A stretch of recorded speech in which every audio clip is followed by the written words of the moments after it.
What's happening, guys? It's Nagpal for iGyaan.in, and today we're going to be unboxing the new iBerry N1.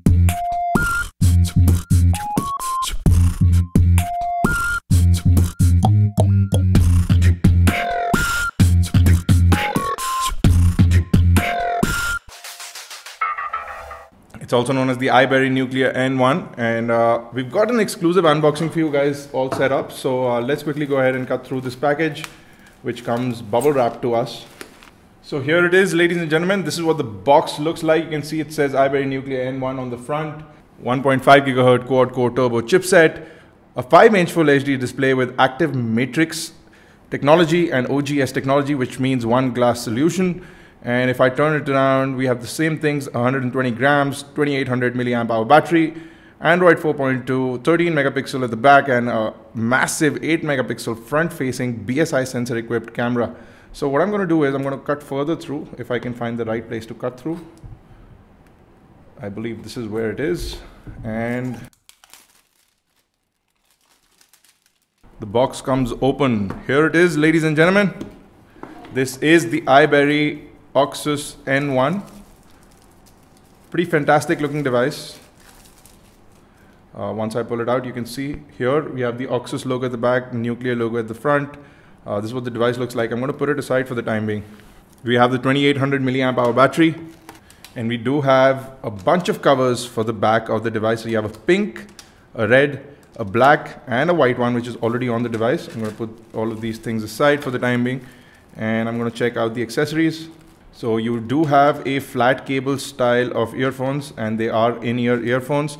You do not have additional ear tips, which is slightly disappointing. And you do have a small wall to USB charger, standard traditional European pin system, which is also sort of the same thing which works in India.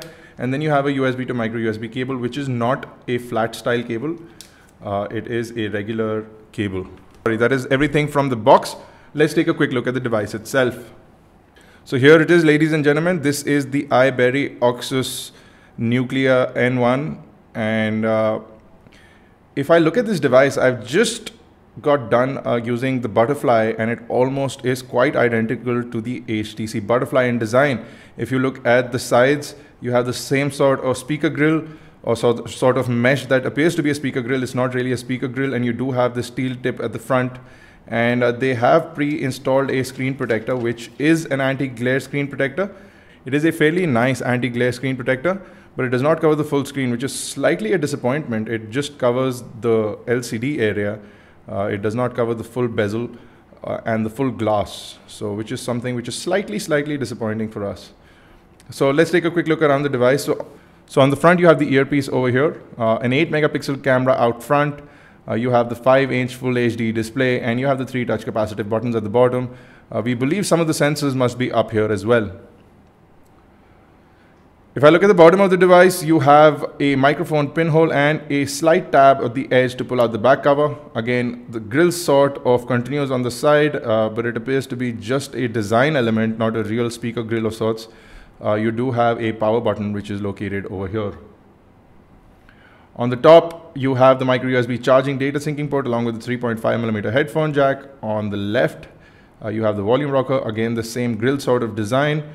If you turn around to the back, you have a 13 megapixel sensor, which appears to be a bigger glass lens and a bigger bezel, and it does stick out quite a lot from the design. And you do have an LED flash. You have the Auxus logo over here and the Nuclea logo over here, and you have the speakerphone at the bottom. Let me try and pull out the back panel. Once you do pull out the back panel, you can see that you have a 3G SIM card slot over here, a 2G SIM card slot over here, and a T-Flash, which means a micro SD card slot, which is over here. Should take up to 32 gigabyte micro SD cards. Let's quickly pop in the battery and power on this mammoth of a device and see what it looks like. It says get ready for the ride.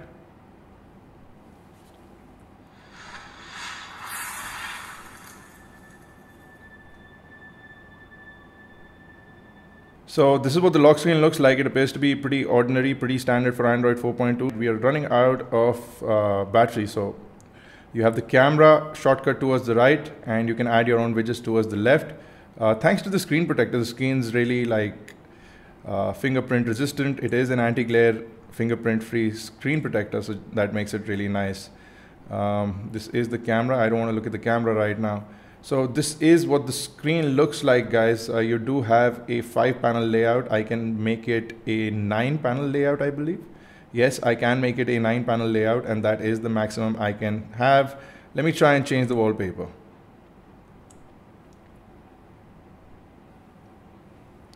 So there are no pictures in the wallpaper gallery. Let me see what I can find. So you can use a video wallpaper as well. So I'm going to set that up.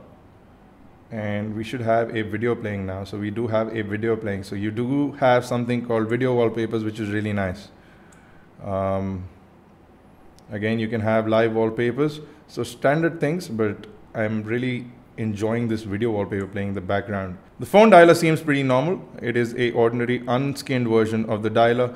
So more or less the UI looks like it has not been customized at all. If we quickly jump into the settings panel and come into about device, we can see that we are running Android 4.2.1. What I'm going to do is I'm going to quickly connect to Wi-Fi so we can see what the browser is like on this device, and then play a couple of videos for you guys and then see what the device is going to perform like. Now, while I was connecting to Wi-Fi, I saw that I have Root Explorer and Super User pre-installed. That means that the device is pre-rooted. I don't know if you guys are going to get it pre-rooted, but our device is pre-rooted. And we have a browser over here. So let me quickly open up iGyaan.in. So you can see it loads up the full website without any issues over here. Pretty fast scrolling as well. The processor seems to be doing a good job at it as well. We don't have lag in the basic scrolling.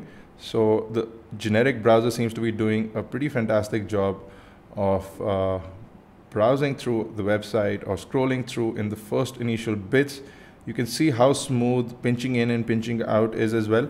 So it can be appreciated that the device does perform well in the browsing experience, and pinching in, scrolling, everything seems to be smooth. It does take a bit to render up the images, but everything seems to be just all right.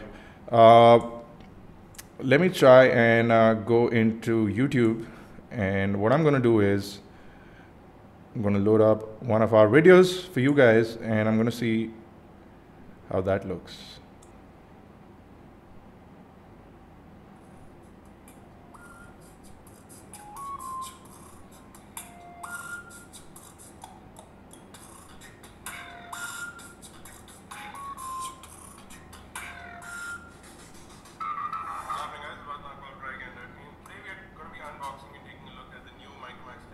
So the viewing angles on the display are nice. The speaker was distorting a bit. I'm going to be testing that out later on. But in terms of overall build and look and feel of the device, I'm pretty happy with the iBerry Auxus Nuclea N1. It seems to be performing nice, including the browser report. And we're going to be back with a full review really soon. Just to run down the specifications, we have a MediaTek 6589T quad-core chipset, which is the turbo chipset running at 1.5 gigahertz. It is the MediaTek chipset. RAM on this device is currently unknown. It appears to be 1 gigabyte, but we can test it out, and we'll be back with a benchmark and hardware detail video where we'll be telling you what it is. The inbuilt storage is only 4 gigabyte, which is quite less compared to other devices, but you do have other things that are on this device. So you have 4 gigabyte of inbuilt storage. You do get a 32 gigabyte micro SD card slot. You have an 8 megapixel camera in the front, and you have a 13 megapixel camera in the rear. The iBerry is running Android 4.2, and it comes with a 2800 milliamp hour battery. The price is 17,900 rupees, and the device is on pre-order for a cheaper price of 15,999. So stay tuned, and we'll be back with a benchmarks video, gaming video, and a couple of other things for the iBerry Nuclea N1. Until the next time, guys, this has been Bharat Nagpal. Thank you guys for watching.